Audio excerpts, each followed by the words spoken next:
सम्मानित राष्ट्रवादी साथियों, यूजीसी मुद्दे पर हाशिए पर जा चुकी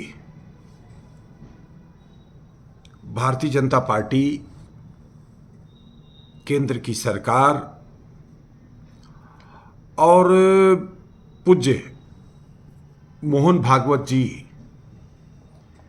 के बयानों के बाद, जो अभी लखनऊ में सद्भावना बैठक में पूज्य भागवत जी अभी 2 दिन पहले पधारे थे, उनके वक्तव्यों के बाद जिस तरीके से उनकी आलोचना हुई, उसके बाद आज हम देख रहे हैं, या बल्कि कल दोपहर के बाद से अब उनके बयान को अपने तरीके से उनका जो प्रचार तंत्र है, देखिए यह बात तो कहने में कोई गुरेज नहीं है हमें कि दुनिया के सबसे बड़ी राजनीतिक पार्टी भारतीय जनता पार्टी है और पूरी दुनिया का सबसे बड़ा एक स्वयंसेवी संस्था कह लीजिए या सांस्कृतिक मंच कह लीजिए, एक राष्ट्र सेवी संगठन कह लीजिए, तो वह राष्ट्रीय स्वयंसेवक संघ है। यह बिल्कुल सत्य है। लेकिन यूजीसी का मुद्दा ऐसा प्रभावी हुआ कि इनका सारा का सारा तंत्र फेल हो गया। पूरी सरकार, पूरा भाजपा का आईटी सेल और भी अप्रत्यक्ष रूप से जो है भारतीय जनता पार्टी को राजनीतिक दृष्टि से प्रभावी, समाज में प्रभावी रखने की भूमिका में लगे राष्ट्रीय स्वयंसेवक संघ और उसके अन्य आनुषंगिक संगठन, सभी के सभी बिल्कुल साइलेंट मोड में आ गए थे। भाजपा के भी किन्हीं नेताओं का इस मुद्दे के ऊपर बयान नहीं आ रहा था। पहले कुछ एक छुटभैया लोग थोड़ा बहुत कूदे कादे, समर्थन में वक्तव्य दिए, लेकिन जब समाज का एक बड़ा तबका, यहाँ तक कि जिन लोगों के तुष्टीकरण के नीति के तहत यूजीसी में जिन्हें लाभान्वित किया गया है, उस वर्ग के लोगों के द्वारा भी जब यह वक्तव्य आया कि नहीं यह गलत है, तो वह कुछ एक छुटभैया लोग फिर साइलेंट हो गए।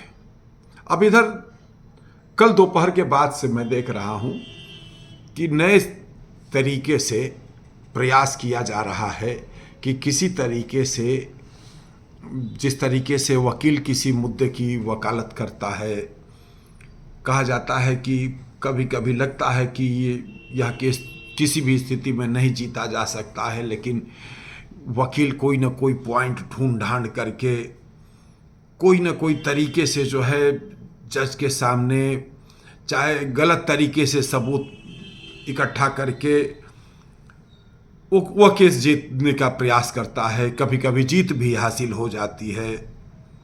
उसी तरीके से कल दोपहर के बाद से एक प्रयास किया जा रहा है कि किसी भी तरीके से मोदी जी को, संघ को, सरकार को एक रक्षात्मक भूमिका में, एक जो है इस भूमिका में लाने का प्रयास किया जाए कि इसमें सरकार की कोई गलती नहीं है, और अगर कोर्ट ने स्टे दे दिया तो स्टे के खिलाफ सरकार नहीं गई, सरकार साइलेंट हो गई। तो अन्य अन्य रूपों में प्रयास किया जा रहा है। मोहन भागवत जी के बयान को भी जो है ये कहा जा रहा है कि भाई, उन्होंने कहा कि कानून तो सभी को मानना चाहिए, लेकिन फिर भी कानून में अगर कोई कमी है तो उसके बदलाव के तरीकों पर भी जो है विचार होना चाहिए। मतलब कुल मिलाकर के एक लीपापोती का बयान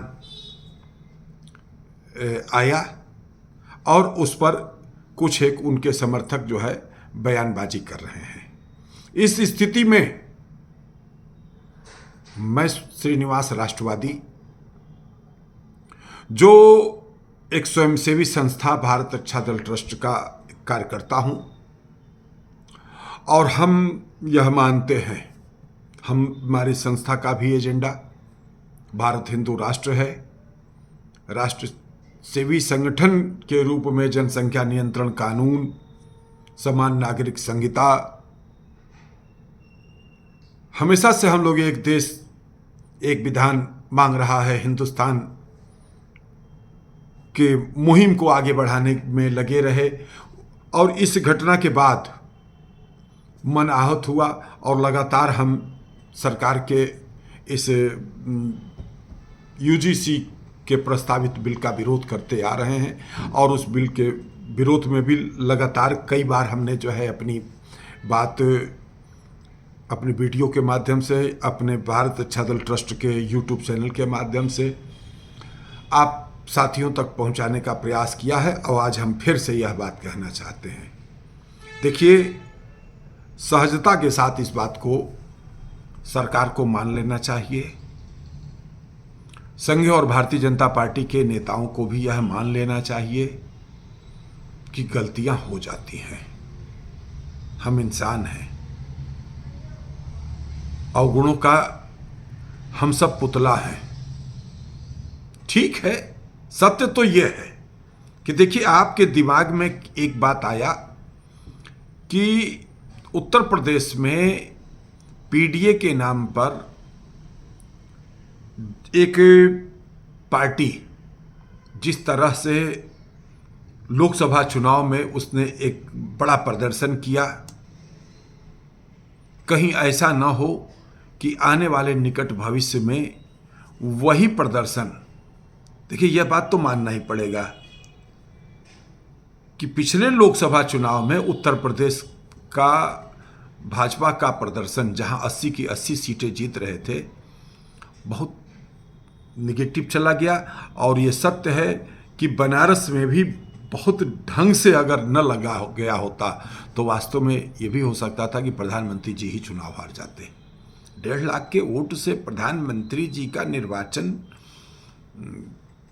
चिंताजनक है। और कहीं ना कहीं मैं ये मानता हूं कि पार्टी ने, हमारे नेता श्रद्धेय नरेंद्र मोदी जी ने यह विचार किया कि देखो, ये लोग ब्राह्मण, भूमिहार, क्षत्रिय, वैश्य, कायस्थ, ये सब तो हमारे साथ है ही, ये जाएंगे तो जाएंगे कहाँ। ऐसा करो, थोड़ा सा जो है पिछड़े वर्ग को साधने के उद्देश्य से, अनुसूचित जाति के लोगों को जो है साधने के उद्देश्य से इस यूजीसी के बिल के माध्यम से जो है एक देखा जाए, एक प्रयोग किया जाए, क्या रिजल्ट आता है। आपने वह प्रयोग किया, इसको आप सहजता से स्वीकार कर लीजिए। आपने यह एक प्रयोग किया, लेकिन यह प्रयोग आपका उल्टा पड़ गया। आपने यह प्रयोग नहीं किया, आपने भगवान शिव के मस्तक पर गुम्मा दे मारा, और भगवान शिव अब तांडव पर उतर आए।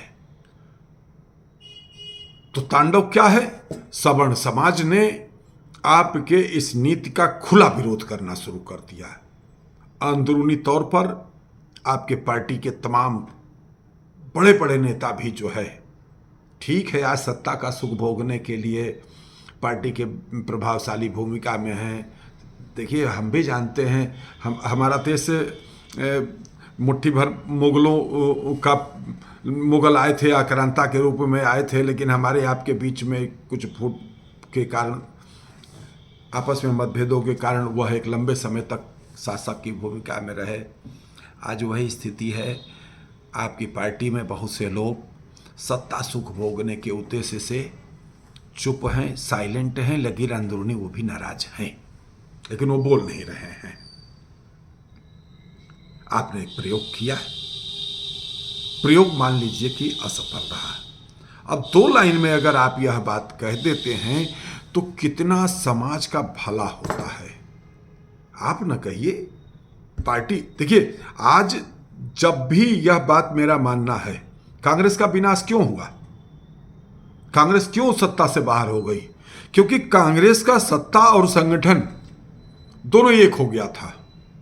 आज भी किसी न किसी रूप में भारतीय जनता पार्टी का सत्ता और संगठन एक हो गया है, और इस कारण जो है भाजपा पीछे जा रही है। यहाँ पर मेरा अनुरोध है कि संगठन को प्रभावी भूमिका में आना चाहिए और संगठन को इस बिल का विरोध करना चाहिए और सरकार को निर्देशित करना चाहिए। देखिए, संगठन जब सरकार पर हावी होगा तो देश हित होगा, समाज हित होगा, सबका उत्थान होगा, सबकी प्रगति होगी। लेकिन सत्ता जब संगठन पर प्रभावी होगी तो नुकसान होगा। संगठन को चाहिए, मैं राष्ट्रीय अध्यक्ष जी से, प्रदेश अध्यक्ष जी से, पार्टी के वरिष्ठ नेताओं से अनुरोध करना चाहता हूं, यह गलती आप लोगों से हो गई है, स्वीकार करिए, सत्ता को निर्देश दीजिए कि वह जो है कोर्ट में हल्फनामा दे। 19 मार्च को जो तारीख पड़ी है कि हम इस बिल में अमेंडमेंट के लिए हम स्वीकार करते हैं, और अमेंडमेंट बिल फिर से जो है हम यूजीसी जो है नए सिरे से प्रस्तुत करेगी। हम समझते हैं अगर ऐसा होता है तो आने वाले समय में सनातन के लिए, सशक्त राष्ट्र के लिए यह बहुत ही लाभदायक होगा। विचार करें, कुछ भी अभी बिगड़ा नहीं है। धन्यवाद। जय मातृभूमि, जय भारत।